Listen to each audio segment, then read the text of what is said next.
In today's video, I'm going to teach you how to make holes in solid objects in AutoCAD 3D.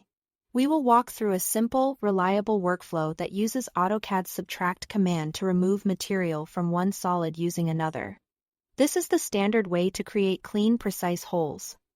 Whether you need a round opening for a pipe or a rectangular cutout for a notch, start by creating your geometry. Draw the base 3D solid you want to keep. This could be a box, a cylinder, or a more complex shape, created from extrusions. Next, create a second 3D object that will act as the cutting tool. Think of this as the shape of the hole you want to produce. For a circular hole, a cylinder works perfectly. For a slot or a square opening, use a box size to match the desired cut. Keep your dimensions accurate now so the result is exactly what you expect later.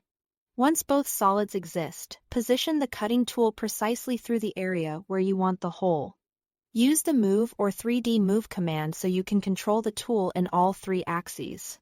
The 3D Move gizmo lets you drag along X, Y, or Z to avoid shifting the tool off target. It helps to switch to an orthographic or isometric view and turn on object snaps for accuracy, especially when aligning to edges, midpoints, or centers. Make sure the cutting tool actually intersects the base solid where you need material removed. If it doesn't touch, nothing will be subtracted. With the tool in place, initiate the subtraction. Type subtract or the shortcut SU in the command line and press enter. Or click subtract on the solid editing panel if you prefer using the ribbon. This command performs a Boolean difference. It keeps one object and removes the overlapping volume of the other.